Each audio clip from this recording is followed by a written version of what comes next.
Hi friends, it's Katya. Welcome back to my channel. Today's video is going to be a wrap up of a bunch of books that I've read recently, both from December and January, because it's been a while since I have updated you guys on the books that I've been reading lately. And I thought it might be fun to review all the books that I talk about today in the form of pro-con lists. I feel like when I really love a book, I can sometimes forget to mention the negatives, and when I really hate a book, I can sometimes forget to mention the positives. And so I feel like this will keep me a little bit more balanced. I know that reviews generally are listing the good and the bad, but I just want to make sure to hold myself accountable and remember to list both the good and the bad, and I figured this would be a good way to do that. Plus, every major decision I've ever made about my life has been the result of a pro-con list, so it's very fitting for me. Now, before we get into the books that I'm actually reviewing, I do want to mention two DNFs. It was such a huge bummer for me that I didn't like these books enough to continue reading them because they were both on my most anticipated reads for 2024 list. The first is Done and Dusted by Lyla Sage. I had heard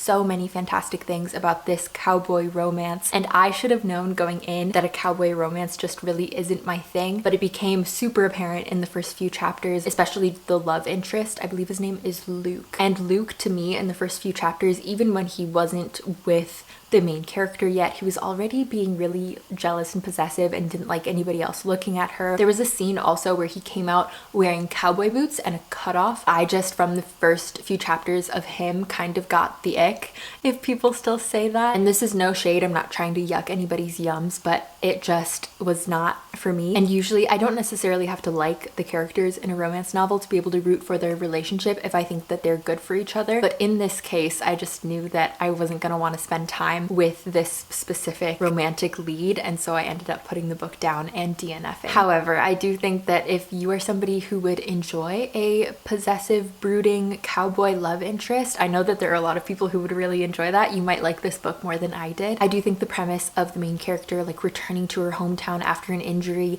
and trying to rehabilitate and become the rodeo star that she once was is a really fun premise, especially if the love interest helps the main character to really find that confidence in herself again. I love that as a premise concept, but unfortunately this book just didn't work for me, but I could see it working for a lot of other people. And then the other book I DNF'd was You've Been Served, which was really disappointing because this is a romance novel about law students. I'm currently in law school, and so I thought that this would be right up my alley. However, I just couldn't gel with the writing style, with the reason that the main character decided to go to law school. It was kind of based on a whim and a magic 8-ball, and then she was surprised when the class that she went to was hard, and so that was just kind of frustrating to read. I only made it through I think 2 chapters of this book, so I don't have a lot of positives to share, unfortunately, but I really loved the premise. That was what was really exciting me to read it in the first place, but hopefully I will be able to find a law student or lawyer rom-com to fill the law romance shaped hole that is now in my heart. Okay, moving on into something a little bit more positive. I read Small Things Like These in December. This is a novella by Claire Keegan, and it is so quietly powerful. I love that Claire Keegan's writing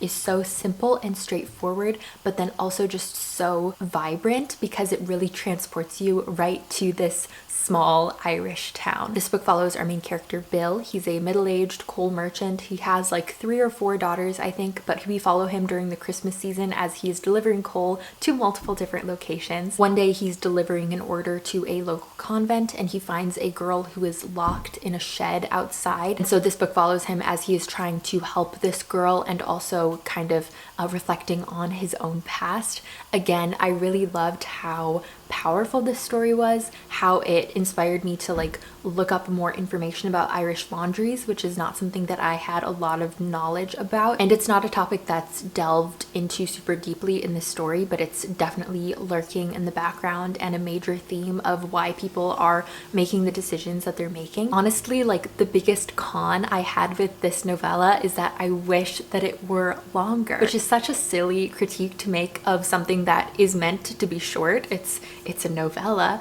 but I just would have really liked more story to find out what happened to these characters after the end of the book, and specifically to hear even more about Bill's life and of this girl who was locked in the shed's life, because I did become invested in these characters in a really short period of time. And even though it's really strong on its own, I think that's a sign of a really great book when you just want it to keep going and going and going, and that's how I felt about Small Things Like These. I read this at the very end of December actually, and so it was a really good holiday season read read. Speaking of holiday books, I read 2 holiday rom-coms. I read Lovelight Farms, which was a reread that I read back in 2022 as well. This book follows our main character Stella, who ends up in a fake dating scheme basically because she entered a contest for exposure for her Christmas tree farm to be featured in a social media kind of publication so that more people would be interested in coming to the farm. However, in her application she said that she owned the Christmas tree farm with her boyfriend. She does not have a boyfriend, and so she enlists the help of her best friend Luca to pretend to date her while this person is here interviewing her for this social media publication. One pro of this book is that the relationship between Stella and Luca was so easy and so effortless, and it really was so clear to the reader that these two people had been friends for a really long time, and so it made sense that they would develop feelings for one another. I also really loved in this book specifically that there were a lot of holiday and Christmassy elements to it. Sometimes when I read a holiday rom-com, it'll only be like tangentially holiday-ish. It like takes place during Christmas, but they never mention Christmas, that kind of thing. In this one, they would like drink hot chocolate and they were walking through the Christmas tree farm and they were talking about the snow, so it definitely had that sort of holiday Christmas cozy energy, which I really love. And I also thought it was a really fun like small town cast of characters, very Stars Hollow-esque in terms of all of the different fun characters that there were, although that also ties into some of my negatives. I do think that there were maybe too many characters. I know that the author is probably trying to build out her cinematic universe of characters so that she can go back to it and write a lot of different love stories, because I know that there are more books in this series, but there were times that I had a hard time keeping people straight and like remembering who people were, so maybe there were a few too many characters. The other thing is that I don't think this book was particularly memorable. I finished reading it, I gave it 4 stars. The very next day, I couldn't remember very much that happened in it, like in terms of plot points. And that had happened to me as well back in 2022 when I read it for the first time. I very quickly forgot almost everything that happened in the book, and that doesn't happen to me super often. Usually I can remember the general like arc of the plot, and in this book it just was immediately out of my mind, which maybe makes it a good Christmas rom-com to return to, because I love to read holiday romance books in December, and so this might be a good one to return to over and over if I keep forgetting the plot, because I know that while I'm in it I do enjoy it. It's just afterwards I don't remember very much about it, because I know that when I'm in it I do enjoy it. Like as soon as I finished the book, like I said, I gave it 4 stars, but then afterwards it just leaves my brain, and maybe that's okay if it's a book that I can reread over and over and over. The other Christmas rom-com I read was Window Shopping by Tessa Bailey. This book also features a main character named Stella. This Stella was recently released from prison for a crime that we find out more about later in the story. So she's walking down the street in New York City and she stops in front of this department store and she's looking in the window and the window dressing display that they have there, and a man comes up and he's talking to her about what she would change in the display to get people to come in. And long story short, this man works for the department store and eventually ends up hiring this woman who is really grateful for a job because she has had a hard time finding work after being released from prison, but he gives her a job as their window decorator, and throughout the rest of the story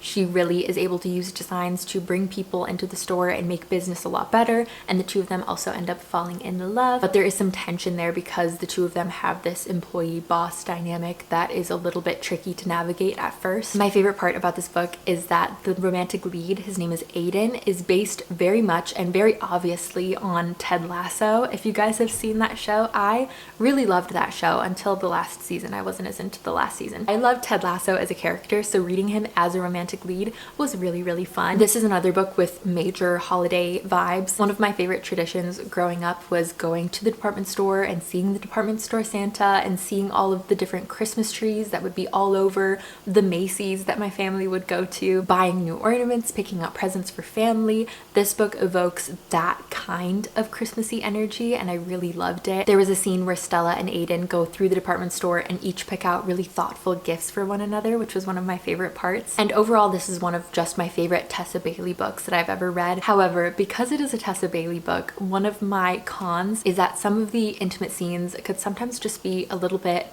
cringeworthy, uncomfortable to read, mostly because of the language that is used. Unfortunately, that is an issue that I have with most Tessa Bailey books, if not all. Those intimate, spicy scenes are never written in a way that I can like take seriously. I always end up kind of laughing at them a little bit, but maybe that is just a me thing. Overall, I really loved this book, and I really loved the dynamic between Stella and Aiden, and I could definitely see myself going back and rereading this in future holiday seasons. I also read A Winter's Promise. This book I read with my friend Chloe for book club, and it really was not what I expected, so I ended up being a little bit disappointed in it, but that was my own fault for not like fully understanding what the story was going to be before I went in. This book follows our main character Ophelia, who lives a pretty peaceful life with her family on the Ark of Anima until one day she's promised in marriage to a man named Thorn, who is a member of the Dragon Clan. He lives on a different ark, which are basically, they're like floating land masses. So Ophelia is taken from her own arc to a different one. She meets a lot of different people,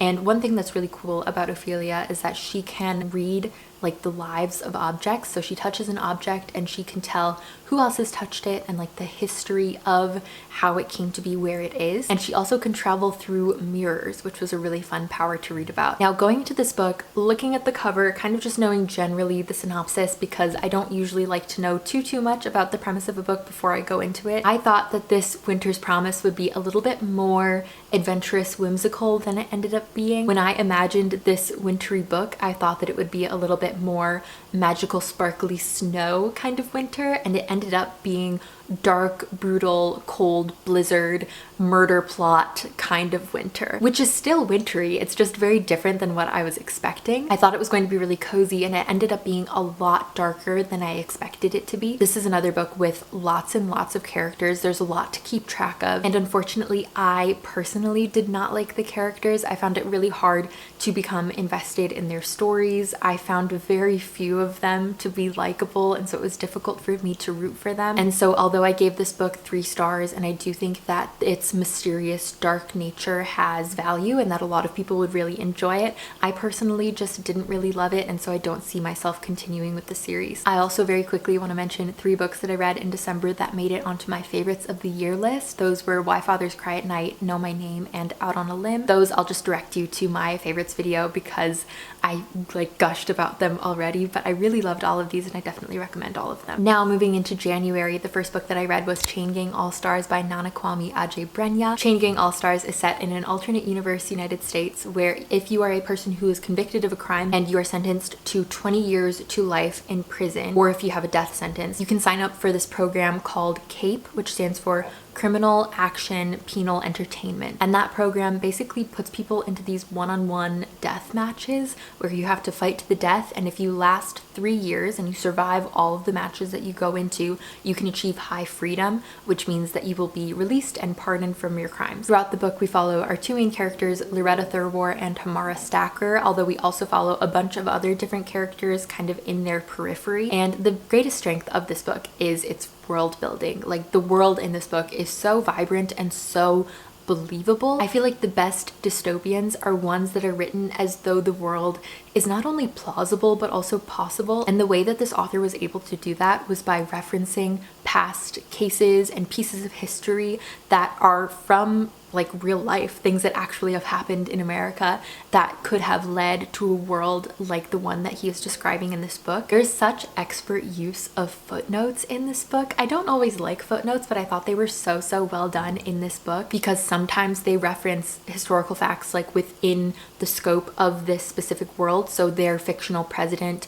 instating the CAPE program, but then there will also be footnotes about like specific court cases that have happened in real life in like the 1800s and the 1900s, and a few times I had to actually Google and look up if the cases were real because I wasn't sure if it was something that the author had made up to support the world or if it had been an actual piece of history, and almost every time it was a real thing that had actually happened, which was just, again, like so thought-provoking and so effective in building this like really dark, thought-provoking dystopian. And I also appreciated that even though this book was so violent, and that's something that I have trouble with sometimes because I don't love reading about like action scenes or violence, but in this case the violence never felt gratuitous, and the author always emphasized the humanity of every single person throughout the story. Every time a character would die in one of the death matches, there was always a footnote afterward, like describing something about them, either about their life or about why they were convicted in the first place, that just kind of reminded the reader of that specific character's humanity.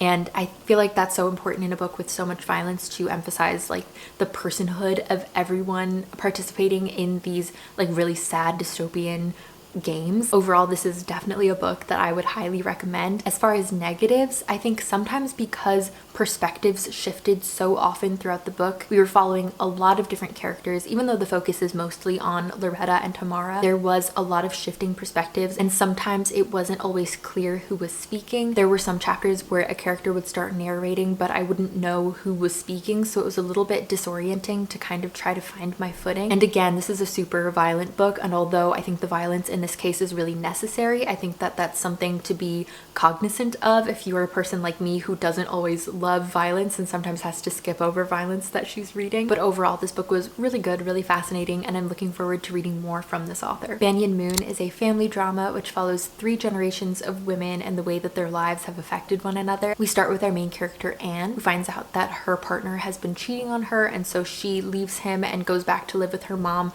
in the Banyan house, which is where she grew up. It's this very old Gothic house that she lived in with her mother and her grandmother. She had a really close relationship with her grandmother, but she was estranged from her mother, and so now she and her mother are reconnecting, while also flashing back throughout the story to her mom's life growing up and to her grandmother's life growing up, and how they became the people that they are today. This book really reminded me why I love family dramas. I think it was just so well done. I also have found sometimes with books with shifting perspectives, I usually have a favorite perspective, and I get annoyed when we go to a different storyline. But in this book, I loved every single storyline equally, and so I was never disappointed when we shifted from Anne's perspective to the mother's to the grandmother's, because I really enjoyed reading about all 3 of them. If I'm going to point out a negative, I think that there were definitely some loose strings at the end of the book that I would have liked to be tied up. I don't always mind an ambiguous ending, but I just had some questions at the end of the book that I would have really preferred to be answered. And then I also found there were some stretches in the middle of the book where the story seemed to drag a little bit, and so tightening that up and making the book move a little bit faster I think would have been valuable. On a very different note, I read A Court of Thorns and Roses by Adjei Maas. I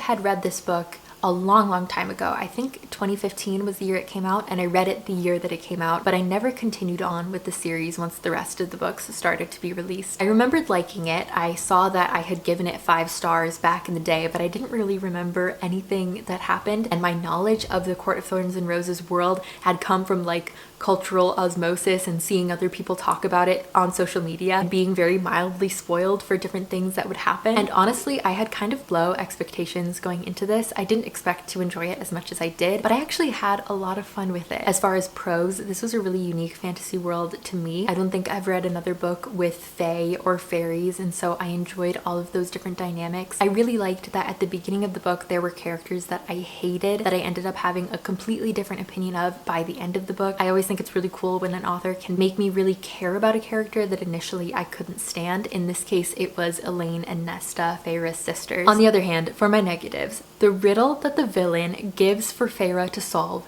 that she thinks is so impossible that she would rather do the deadly tasks rather than solve it, I thought was really easy. Maybe that's just me, but I feel like it was so much simpler than Feyre tried to make it seem. I also thought that the book, throughout the middle portion of it specifically, seemed to move really slowly, just not very much was happening. And I know that a lot of that was world building, but I would have liked a little bit more excitement besides Feyre just kind of throwing herself into dangerous situations. That was another con, is that Feyre as a character was really frustrating because she kept just making things a little bit more dangerous than they needed to be, and maybe that's just me and my self-preservation instinct and natural anxiety and fear, which Feyre did not share. I also read November 9th by Colleen Hoover with my friend Chloe for book club. I suggested this book because it is my least favorite book of all time. Like, I really hate November 9th, and I thought it would be fun for me and Chloe to read it and make fun of it. And I know that not everybody likes to hate read things, but I do sometimes. I think sometimes it's fun to make fun of a book with a friend, and so that was us with November 9th. I have a lot of cons for this book because, like I mentioned, it is my least favorite book that I've ever read, and I know that I never love a Colleen Hoover book. She's just not for me, but out of all of her books, this one in particular is my least favorite because of the behavior of the love interest. It just really veers on manipulative, stalker, abusive in a way that I think is almost kind of romanticized in this book in a really uncomfortable way. But that on top of the melodrama and the writing style, it just did not work for me. And I understand that a lot of people like Colleen Hoover, and I think it's really important and valuable that her books have introduced so many people to reading and have gotten so many people into reading. Like, I love that, but I personally don't love her books, and this is my least favorite. As far as prose, this is Drama City. It is so much fun to read. It's a really fast book to read and a fun book to talk about. And so if you're looking for a book to hate read with a friend, I definitely recommend it. And if you're looking for something with high levels of drama, I would definitely recommend it. But again, it is not a book that I personally really like. So I think I gave it like 1 star. I also read 3 books for a reading vlog, Amy and Roger's Epic Detour, I'll Give You the Sun, and Cinder. These were books that I featured in my rereading my favorite books of 2014 and 2024. So I was revisiting some of my favorite books from 10 years ago, 10 years later, which was really fun. I'll link that video down below. But yeah, those were really fun to reread and revisit and kind of just bask in the nostalgia of my 10 years ago self. All right, that's gonna be it for this video. Thank you so much for watching and for spending time with me. I really appreciate you. Let me know one of your favorite books that you've read in the past few months. I would love to know about it. Don't forget to like and subscribe if you haven't already, and to hit the bell to be notified of the next time I post, and I'll see you next time.